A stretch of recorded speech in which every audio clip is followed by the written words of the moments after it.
You're listening to Managing Leadership Anxiety, Yours and Theirs, a podcast offered in partnership with Missio Alliance. Each episode, we discuss internal and relational pressures, how they block effective leadership, and how we can move through them to a greater health. And now your host, Steve Cuss. All right, bipeds. Hey, I've got a guest for you today who I've had the great privilege of seeing in action, Jay Kim. Jay Kim is the lead pastor of WestGate Church in Silicon Valley. He's also the author of Analog Christian and Analog Church. And actually, I said those backwards. Analog Christian is his most recent release. Analog Church came out a couple of years ago. But listen, the same theme of how do we live Christianly in a digital age as our culture is speeding up, and we know that spiritual growth is a slow process, as our culture is scattering and we have the value of gathering and so on. Jay wrote two fantastic books for church leaders and for followers of Jesus on how to have a relationship with the digital world, how to have an analog life. And then most recently, he contributed to Red Skies, which this is obviously a Missio Alliance podcast, and a lot of the Missio crew are contributing to that book. But the reason I'm excited to talk to Jay is I know him. I got to spend some time with him. Jay was very kind to tolerate my jet-lagged ways. I'd just gotten back from a almost 40-hour trip to the remote part of Western Australia and had dinner with Jay and some of his friends, and then spent just a fantastic day with some area pastors that Jay hosted and then also some of his team. And but Jay, before we get to you, let me just say, this sounds, I don't know, presumptuous maybe of me, but I'll say it anyway. I now have the bewildering privilege of traveling the world and peeking behind the curtain of church leadership. I never imagined that this would be my life, but this is the world that God's opened up that I'm stepping into. And in a day where church leaders are so suspect and so many well-known church leaders hitting the headlines for all the wrong reasons, I just want to say my predominant testimony is I run into phenomenal church leaders. That's my predominant testimony. People you've never heard of, guys. People who don't make the pages. Their churches aren't big enough. They haven't sold the big books. And I don't say that cynically. I know some large church pastors who are phenomenal. And by large church pastors, I mean the pastor himself or herself may or may not be large, but the congregation indeed is. Anyway, Jay Kim is one of those pastors who I'd gotten to see up close. As a systems theorist, it doesn't take long for me to see when a culture is generally healthy or when they're generally not healthy. And so getting to know Jay's team as well, seeing these healthy relationships. The other thing I love about Jay that we'll be getting into is he is recently a lead pastor, and some of my favorite people to talk to are fresh lead pastors because it's terrifying being a lead pastor nowadays. So, Jay, with that introduction, welcome to the Managing Leadership Anxiety podcast. I'm really glad you're with us. Oh, thanks so much, Steve. Yeah, you're a hero to me in many ways, so this is an honor to be on with you. Oh, great, man. Me too. All right, let's get into the analog books that you wrote, because it is fascinating that you live and breathe and pastor in Silicon Valley, and maybe that's one of the reasons that you chose to focus on the analog life. Tell us what brought both of these books to life, first of all. Yeah, like you said, I live and serve in Silicon Valley. I've been here basically my whole life. I moved here when I was 4, so I've been surrounded. My mother and I, single mom, only child, we lived with my uncle and my aunt when I was a kid all the way through most of elementary school. And my uncle worked at IBM, and he was, I don't remember exactly what he did. I think he did hardware stuff. But so we had these old IBM computers in the house all over the place. And I remember as a child having a real fascination with it. I mean, it was just mesmerizing. Yeah. And I don't think that ever went away. And then just by sheer proximity, the gift of living in this beautiful and strange place I call home, I've been surrounded by tech people. And now the church that I serve is chock full of people who work at Apple and Google and Facebook, Meta, men and women who are making the stuff that are so pervasive and ubiquitous. And I'm trying my best to serve them and shepherd them as their pastor. So I live at this intersection where we have a lot of conversations about their formation into Christ-likeness as they create stuff that's unleashed into the world that is seemingly doing all sorts of strange things to people formatively, and so that has thrust me into both an inner dialogue and a public dialogue about how technology is forming us and why that matters. So that's really where, some of the work came from. Yeah, what I really appreciate about your work, Jay, is obviously you are uniquely qualified to speak to us because of your leadership context, but you're not making a case for an Amish existence or a Dead Sea, kind of existence. You're actually looking at an integrated life, but you do have, I would describe it reading your work, you have high suspicion of some of the impulses and momentums of our culture.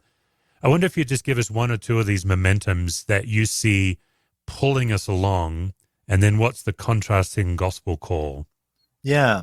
Well, this isn't original to me. A lot of people have said this already, and I think a lot of people know it, but don't sort of intrinsically embody how significant this reality is. But digital technologies in particular are not neutral. They are non-neutral technologies. Now, on the one hand, we have power over any technology. So if you put a hammer in my hand, the reality is I have power over that hammer. I can use that hammer to build something beautiful that brings good into the world. I can also use that hammer to break someone's car window and steal their things, So the power is in my hands. The tool itself, maybe one might argue, is neutral. The difference with digital technologies is that inherent in its design is a desire to lull us into a sort of constant ebb and flow that keeps us scrolling and clicking and liking and sharing, because that's the business model. Now, I don't say that as a critique.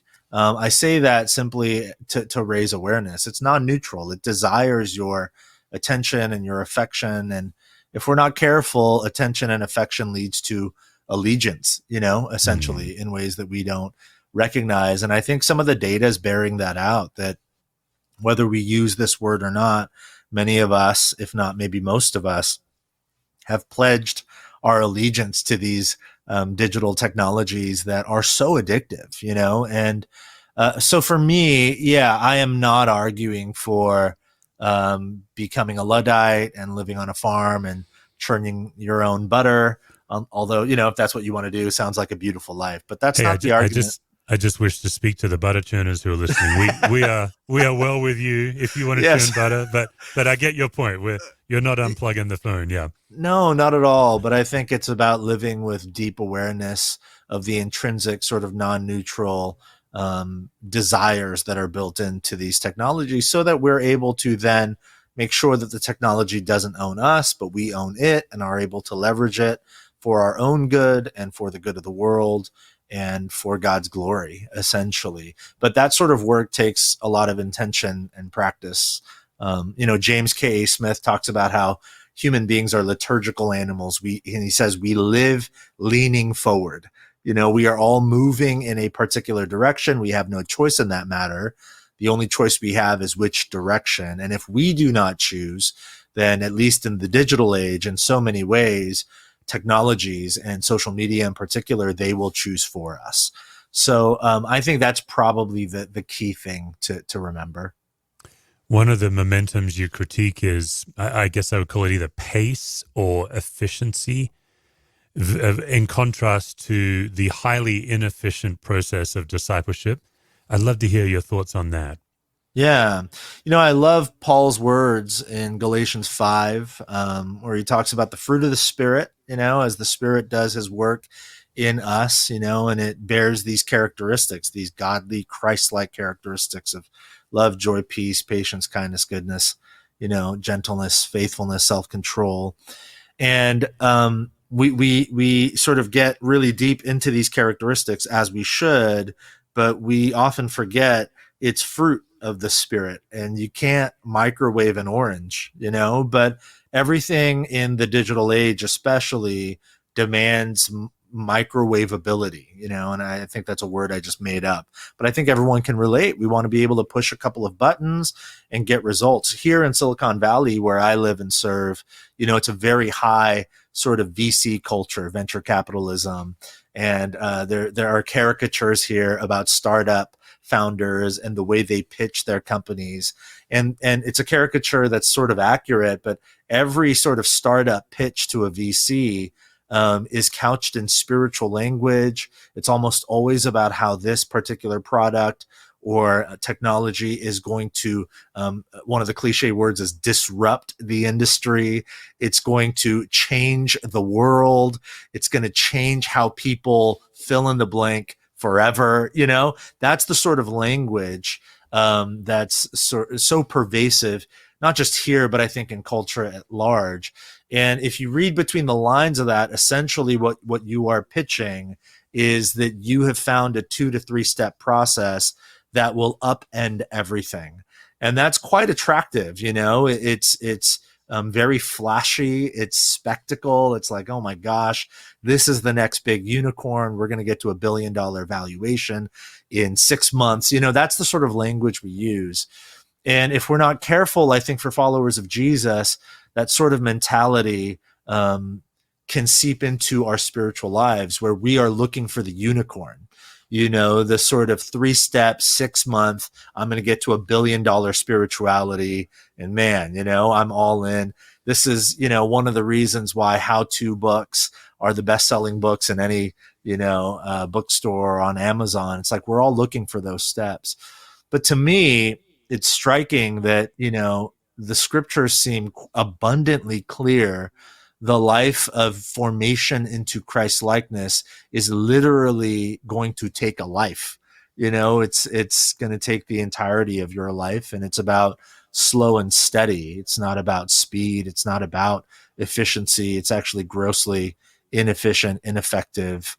I've got this little, I've got this little planter box in my backyard that my mother, who's a great gardener, she helped us set up. And I just remember the day she helped us set it up. My daughter, who was about 5 at the time, she came out and she saw her grandmother setting up putting the soil in and all of that. And she ran off to play with her little brother. And she runs back 10, 15 minutes later. And she's like, she calls grandma Hami, which is short for Haimani in Korean. That's grandmother. She says, Hami, where are the tomatoes? It's been 10 minutes, And what she doesn't know is that's not how it works. And that's me so often. I am so often, God, where are the tomatoes? Where's the fruit? And all the while I am forgetting that beneath the soil of my life, in places and in ways that I cannot see, if I am faithful, God is doing a slow work. And so we need to go at that pace. I wish I could remember the author where I read this, because it's not original with me, but it's profound. He just wrote, it was some devotional book I was reading, and he said, look, the fallacy of fruit is that we think it's year round, but actually it requires 3 seasons to get the 4th season of fruit. It requires dormancy. Yeah. And so he was then saying, therefore, if your life is not always fruitful, it does not automatically mean that you're missing God. It might be that you're in a pruning season, a dormant season. And I found that to be really helpful, because I do think, Jay, in our rapidly efficient culture, Christians do carry a high level of shame that we're not as far along as we thought we should be by now. What's your take on that? I agree totally.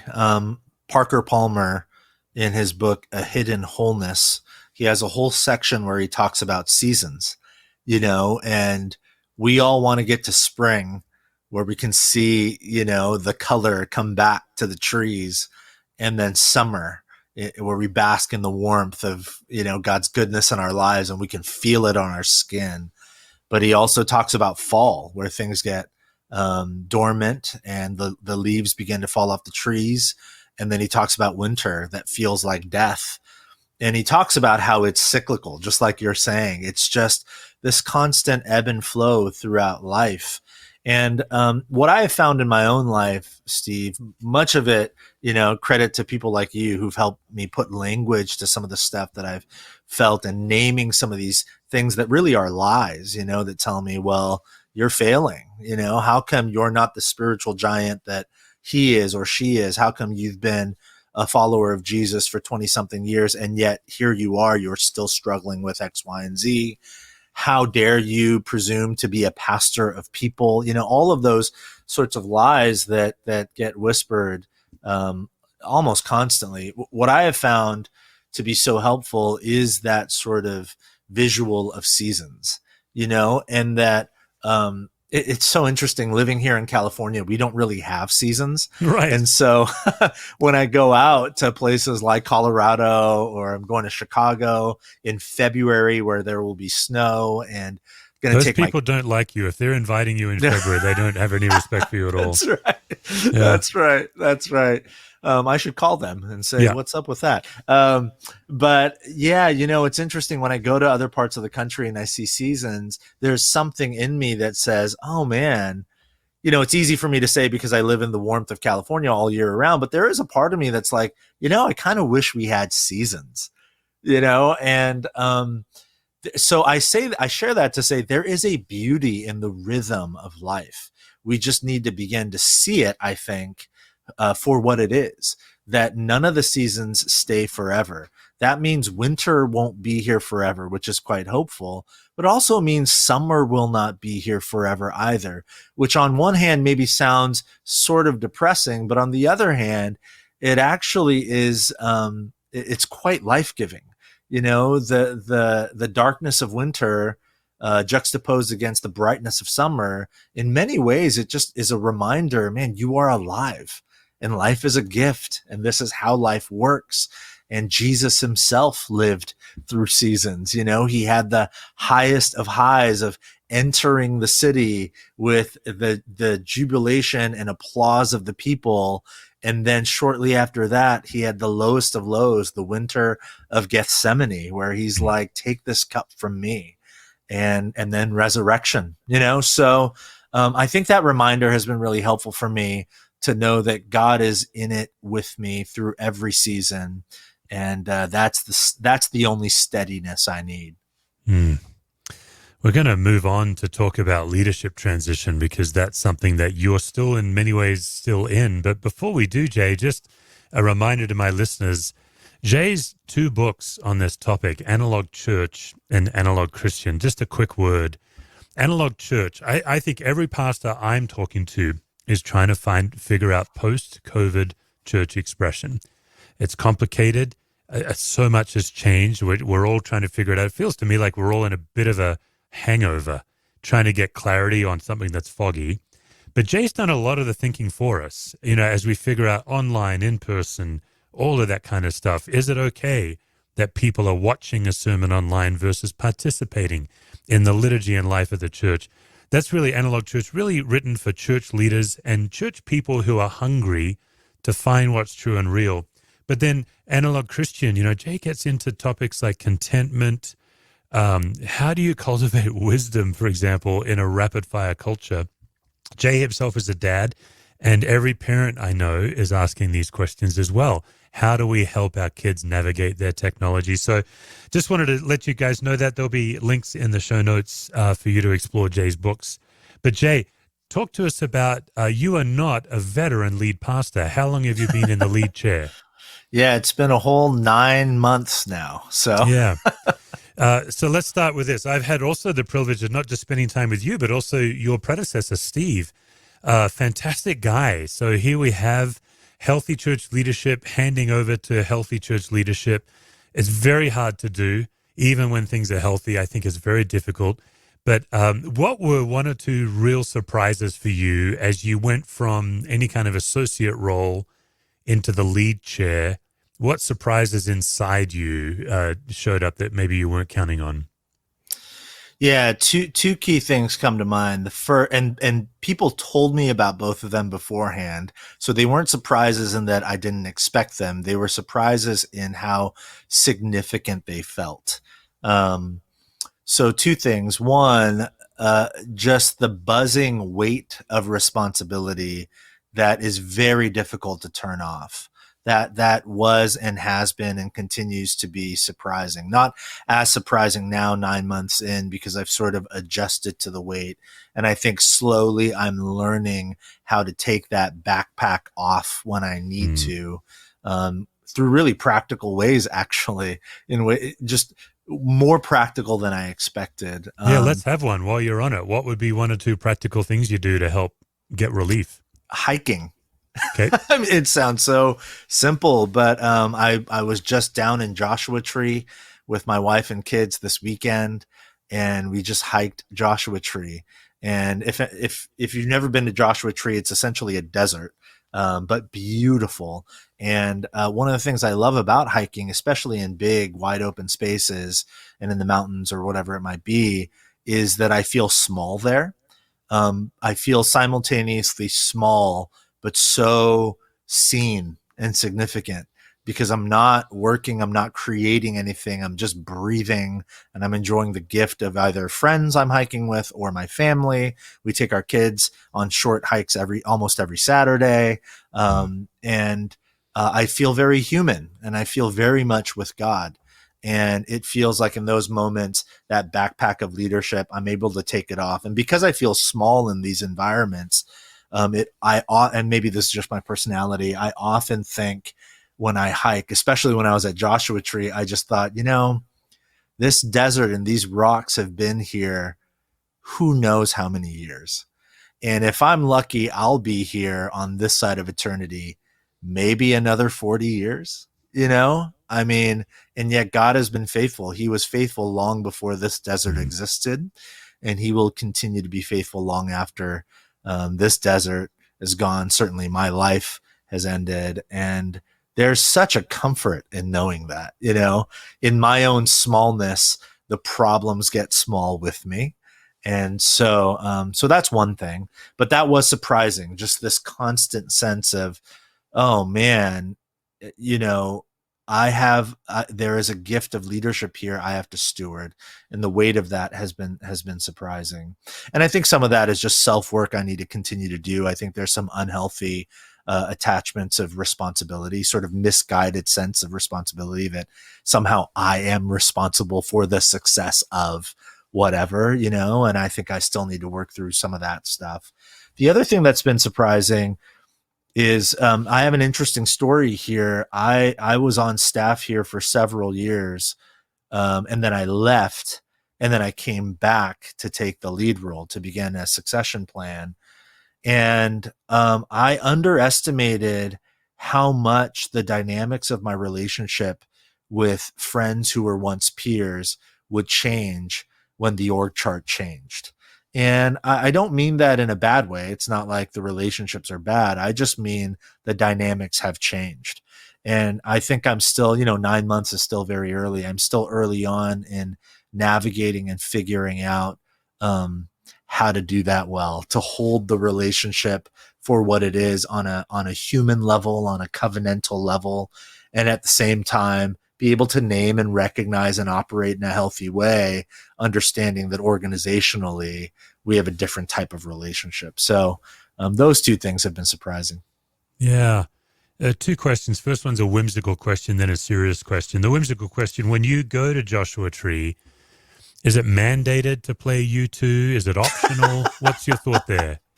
Well, for me, I have to listen to U2 if I'm going to Joshua Tree, which means my kids have to as well, but they don't mind it. They actually That's good quite parenting. enjoy U2. That's good parenting. Exactly. All right, then the serious question, my experience with most lead pastors, we have more power than we feel we have in the eyes of other people. You just referenced the relationships shifting, and some of that seems to be that you still feel like Jay, but they see you as blank, whatever that is. What's that been like for you?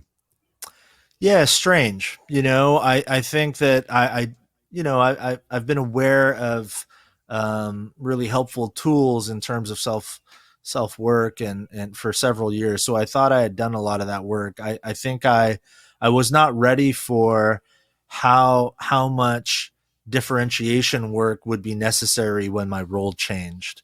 I just underestimated how the organizational change and the environmental change and the relational shifts would affect me on a personal level. So, most days I still feel like me for sure.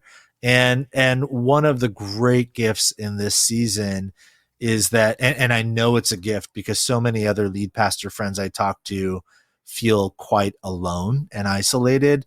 I will say, I think one of God's great graces in this whole transition for us is that I don't feel alone. You know, when you were here with us, we went to dinner with a couple of guys on our directional team. And I think I told you at that dinner, man, I trust these guys and I feel so in partnership with them, as well as several others, as well as my predecessor, who was also my pastor and my mentor. He's such a sounding board. So I don't feel alone. And I think that's the way God has helped me navigate this season. But yeah, in terms of the power differentials, it's interesting. You know, we've gotten to know each other a little bit. So you probably recognize this about me. I'm not the classic sort of traditional caricature of the strong type A driver, my way or the highway type of leader. That's just not my personality. And I'm trying really hard to just honor that. God's made me this way. I don't need to be that person. I don't need to, you know, and so far, I think what I have learned is being relentlessly and ruthlessly myself has been the saving grace in all of these relational dynamics that we're working out. I really appreciate you. I think that's such a helpful word for people, because it just, as I hear you say it, it brings relief. But it is hard to believe, I think, Jay, that on the one hand, you step into a role you don't feel qualified or ready for.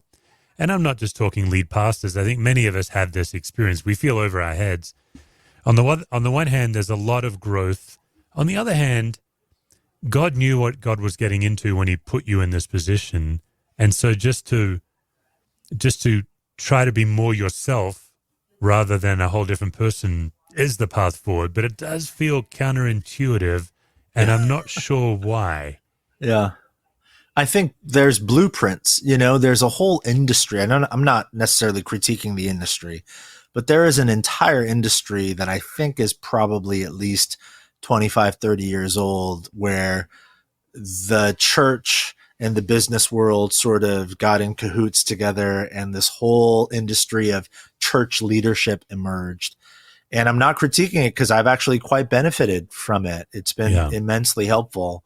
One of the things that I don't think has been as helpful is within that industry, we have, I think, my opinion, we have created a particular image of what a strong Christian leader looks like, what they sound like, how they act, how they lead. And there are some people who God has wired to be that way. And for that person, they should lead that way in a healthy way.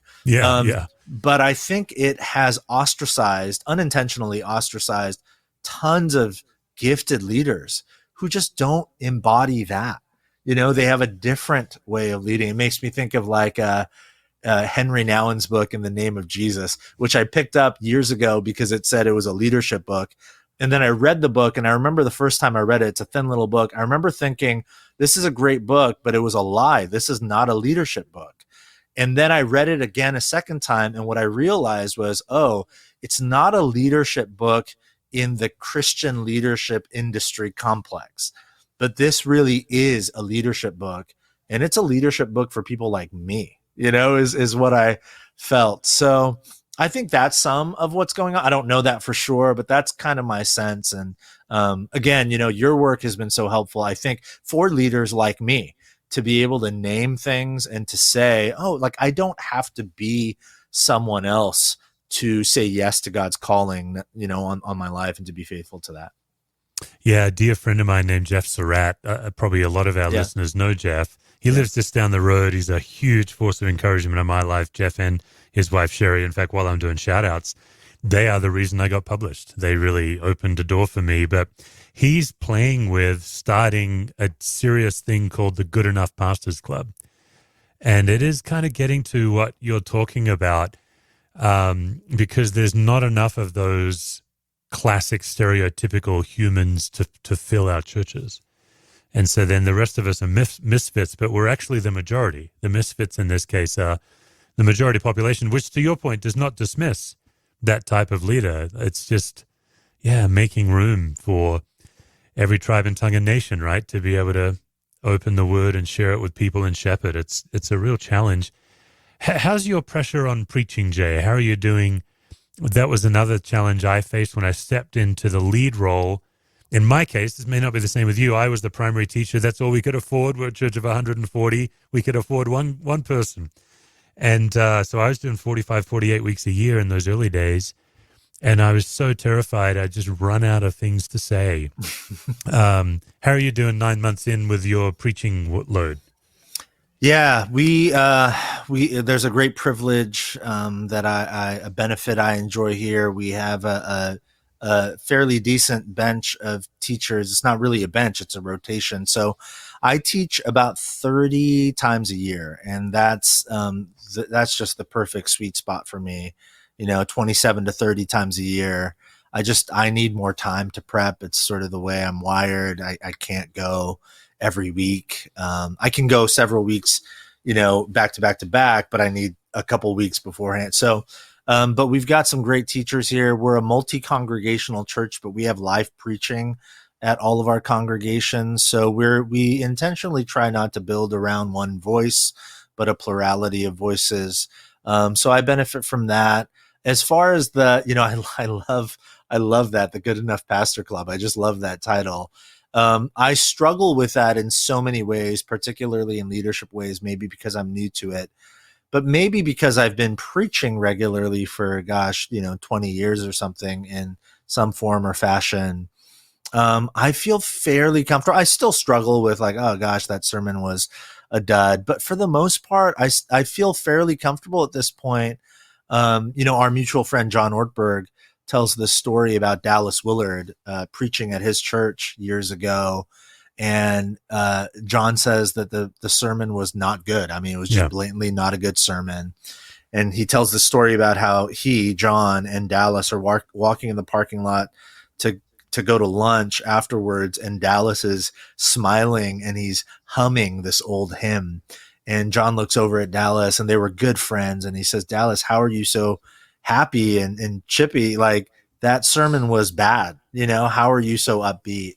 And Dallas said something to him. He said, John, if I've been faithful to do the work and prepared and did the hard work and gave it my best shot, then the moment I speak the words in a sermon, it's like a helium balloon. The words are spoken and I just let the balloon go, and the Holy Spirit will use it to do whatever he wants to do. It's not mine to own anymore. And I remember John telling that story many years ago, and it's always stuck with me. So I almost literally, every time I preach or speak anywhere, I try to visually imagine, Lord, this is yours. I did the work. I was faithful. I tried to be faithful. And now I release it. It's not mine. It's yours. And it's going to do what your Spirit wants to do in people's lives. And if that's a life-changing thing, I know that wasn't me. And if it's just something small, that wasn't me either, And so that's been really helpful for me. That's so good. I first heard that story before I was the lead pastor. I remember being blown away by the idea. I believe Willard actually even said, or maybe John turned it into a teaching and said that he trusts God with the outcome. He does the preparation, and then God's role is the outcome. Yes. But it wasn't until years into being a lead pastor that I practiced it. I know I've shared at your gathering when I intentionally preached a bad sermon on purpose. Yeah. That experience was largely inspired by that story. When I heard that story, I thought, I'm not living that way. Like, that sounds like good news. What I heard in that story was, there's gospel there. There's good news. I want it. There's freedom there. And so that was what actually led me to preach a terrible sermon on purpose, is to break the pressure of outcomes. And I do the same. It's just not on purpose, so it's not as cool. Well, I've done more than my share of those. How many times have my congregation said, "Well, he's really trying. Bless him. He's a nice guy. You know what? He's a nice guy." Let's try next week. Yeah, the grace of God. Jay, we could kick around a lot of things. I do want to take the opportunity to learn from you. I'm a majority culture white guy, because I wasn't sure that you knew that, so I just thought I'd point it out. Because that's what we do. We explain obvious things, right? You come from an Asian culture. Yeah. What is something from an Asian background, a non-majority culture, that you would like someone like me to know that I may or may not know? Yeah. For me, coming from a Korean American background, I actually was born in Korea and moved here to California when I was 4. So I remember because my mother was a single mom and she worked 2, 3 jobs at a time. I stayed at home with her sister, my aunt, and my aunt only spoke Korean. She didn't speak English. So for the first year and a half or so, I was just home speaking Korean. So when I went to first grade, I spoke no English. So, for through first grade and a part of second grade, I was in ESL, English as a second language classes, and totally sort of marginalized, no friends. And, you know, what I've discovered through counseling and therapy over the years is if I am not careful, much of my work can be driven by a continued desire to prove my doubters wrong. Um, you know, in my most unhealthy moments, I can get up on a stage and talk for 40 minutes and have people's attention. And deep down inside, what I'm not doing is trying to help them. And instead, what I'm doing is remember all those kids who made fun of me because I didn't speak English. Look at me now. People pay me to speak English, that sort of thing. And by God's grace, a lot of that stuff has been worked out, but some of those things are still there. I share that to say, even for minority culture, men and women, even if they weren't immigrants necessarily, I think that sense of needing to prove ourselves is deeply embedded in just the reality of being a minority culture individual. And when minority culture individuals step into any form of leadership in majority culture contexts, recognizing that for the individual, recognizing that I think is really important. And then within the majority culture context, I think it can become really difficult when that sort of differentiation that you are a minority culture leader in a majority culture context is emphasized with usually it's done unwittingly and unintentionally, but when it's emphasized in a sort of patronizing way, like, wow, look at you, here you are, sort of thing. It's not intentionally harmful, but what it can do is it can continue to breathe. It can continue to put fuel to the fire of that sort of unhealth that I need to somehow prove myself here. And what I have found to be so compelling and beautiful about this community that I'm a part of, when I first came on staff, I remember that happening a bit, people saying, oh, it's so good that, and some of it was actually positive, and I'm not, it's not throw the baby out with the bathwater, but I remember people saying like, oh, you're a young Asian leader doing this in a white church and like, look at you, kind of thing. But in a weird way, what I've realized is, I love Paul's words in Ephesians, I think Ephesians 4, where he talks about, hey, you're no longer foreigners and strangers. You are citizens of God's kingdom. And then he says, he doesn't leave it at that. He says, and you are a household. You're members of his household, which in the ancient Greco-Roman world, household is shorthand for extended family, essentially. So you go from like strangers to citizens to family. And that journey for a minority culture individual and a minority culture leader in a majority context is a very tenuous and sensitive journey. And it is a journey. If the majority culture rushes to sort of say, oh, you're family now, if you rush that process, what it can do is it can just colonize the minority culture individual. Because what we mean in a majority culture context is your family, meaning, yeah, I know you're Asian, but you seem really white or something, so you belong, kind of thing, rather than going on that long journey and naming, hey, there's an eclectic sort of array of stories and backgrounds here. And in some ways that feels foreign to one another or strange. But let's take that journey. Let's become citizens together of God's kingdom, get to know one another, honor each other's stories. And from there, we can truly become family, one household where we hold one another's stories, appreciate one another's stories, and learn from one another's stories and backgrounds. And again, by God's grace, I'm watching that happen in our church, and it's a really beautiful thing. We have a long ways to go, but Yeah, so there you go. That's one thought. Phenomenal. I'm so glad I asked. That was to me, just a profound insight into. I love the way you laid out the process as well, foreigner to citizen to family, and shortcutting the well-meaning damage. That's an incredible thing you just shared with us, Jay. I know in our own journey at our church, we have always had women elders, which I know in some circles is controversial, and I'm not so much interested in battling the theology of it, but because we have women elders, I was chagrined to discover that for too many years it was tokenism. It was one woman. And so we still put a woman in a minority situation, and things really shifted when we made it 50-50. Yeah. And then we made it, okay, women are going to be our chair and vice chair, which for the last 3 years now we've had a woman chair, woman vice chair. And it's, by the way, when you're transitioning out of a church, boy, that's the best group of elders. You just get so cared for through that process. It was amazing. But watching somebody no longer be the only one of their kind in a room, that was the lesson. I was embarrassed because I've always, I think, probably pridefully thought I was fairly far along in this journey. I had a profound experience with a black seminary professor in theology. He took a look around our class one day and he's like, well, I tell you what you don't need is another book written by a white guy. And so we spent our whole year in non-white theology. It was that was in the 90s, and he introduced us to privilege. I'd never heard of it, of course. But even so, my recent lesson of, anytime anytime the minority is still the minority in the room, all of those dynamics are at play.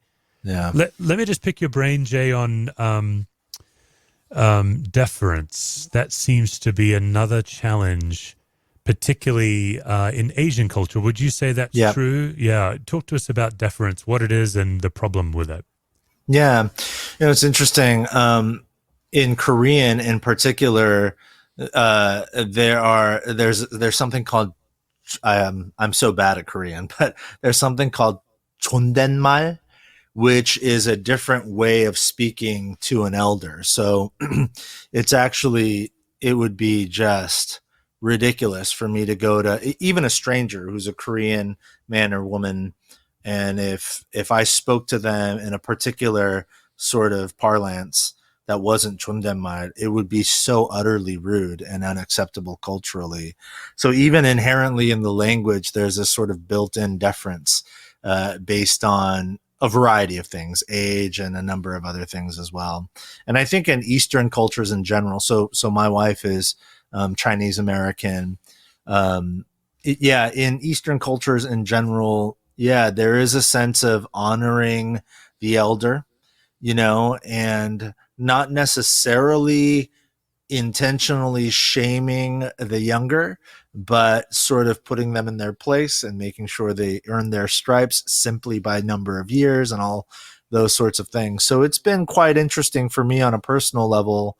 My predecessor is 24 years older than me. He also is, has been a mentor. I consider him my pastor.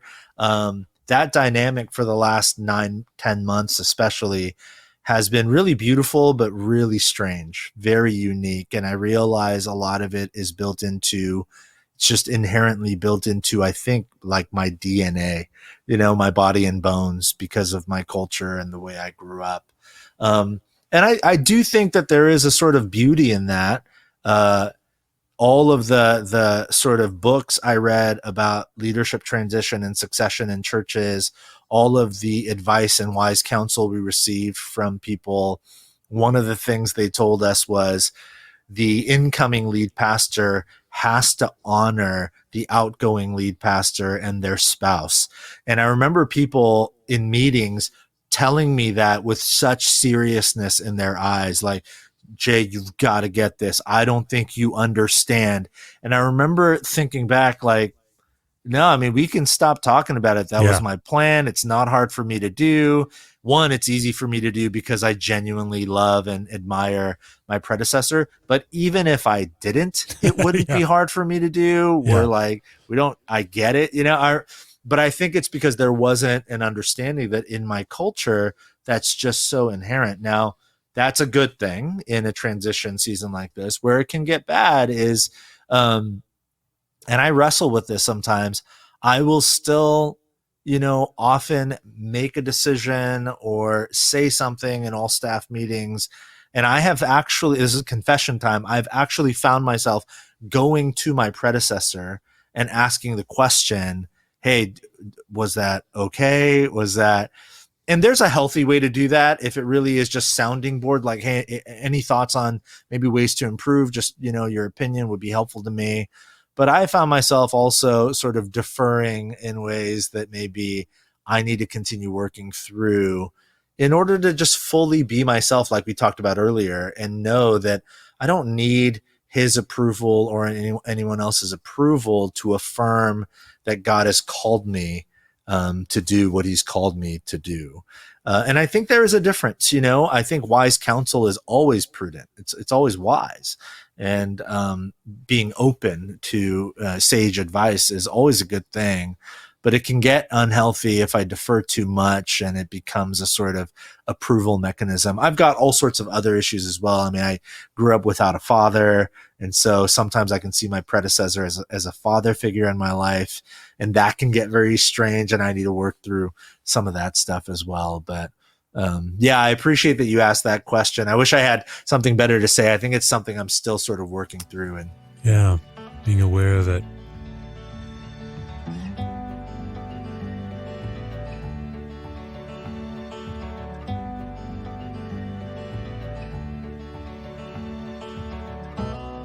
And folks, so many of you listen, you reach out, you let me know what you think of the podcast. It's really gratifying. I mean, I'm the one that benefits most, obviously, from this podcast. That's always true. But if you want to take a step further, the three tools we offer kind of in a Goldilocks form of budget. Obviously, the podcast is free. The next thing is our 12-week journal that we just released in August. It's the Calm, Aware, Present Journal. It's a 12-week journey to help you go from being reactive to connected, aware, and present. The next step down beyond that is really our best thing that we offer and our most affordable, which is our online membership community. It's $36 a month, and we've got 15 modules on that right now. We do monthly Zooms. You can post a case or a question. You can go on your own learning journey. There's also self-assessments with that. And the beauty of the self-assessments is they actually email themselves to you once you've filled them out. So you get a record. Right now, we've got a number of teams that sign up together. When teams sign up together, they do get a break on the price. But the biggest benefit is you get to go on a learning journey together. You get to bring your self-assessments to your meetings and have open conversations. So, step one is you can grab a journal. Step two is you could grab this membership. You can sign up today. Step three is you can bring me to come out and see you. I can either do a Zoom or an in-person. Right now, I'm generally booked through the end of February next year. So we're starting to take bookings in March.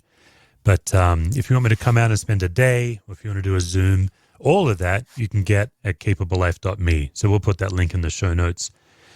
Look, I'm not saying you should do this. I'm just saying that if you just keep listening and don't take any other action, nothing's really going to change. We can't listen our way to change. We can't read our way to change. We have to embody it. We have to learn to talk about it. We have to be in a peer group. Really, a lot of what Jay's been telling us, the slow journey. So, capablelife.me. And Jay, on that note, I know you have feared the gauntlet, and yet here it is. I've taken us a little long, so I'll just do two questions today, just a brief gauntlet. Fortunate for you. Question number one: what would be one of your top sources of leadership anxiety right now? Oh my goodness. Yeah. The I think far and away the top source of leadership anxiety for me right now, it sounds so simplistic, but it's just true and real about me, is that I have a lamp and not a flashlight, and I will never be given a flashlight, meaning I don't see myself as a visionary prophetic leader.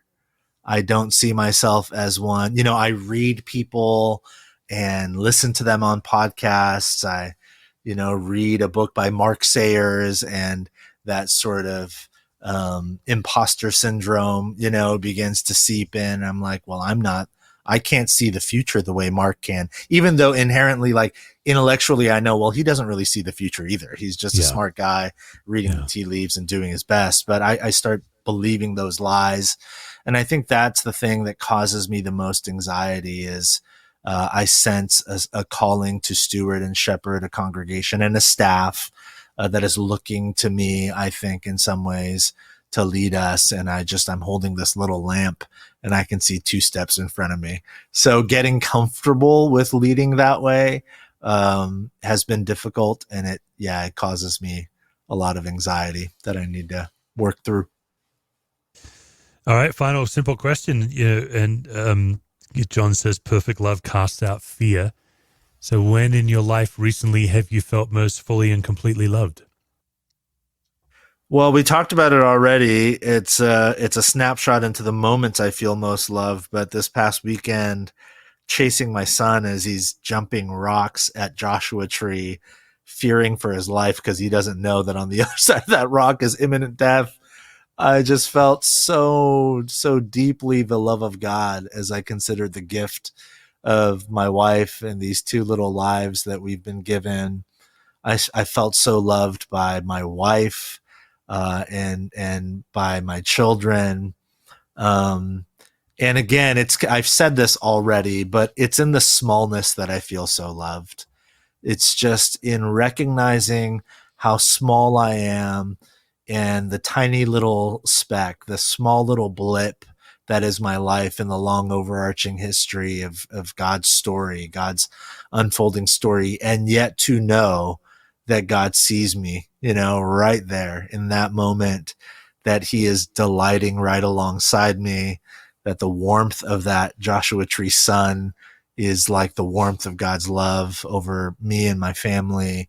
I just felt so loved in that moment. I can feel it now, even just talking about it. It's hard not to get emotional. And I think I felt so loved because I felt so free, and free from the burden and the stress of the lie of responsibility. What you said earlier, I've read that Dallas Willard quote as well, that the outcomes are not up to me. They're God's, all I've got to do is be faithful. And so I feel so loved in those moments when I feel really small, but seen.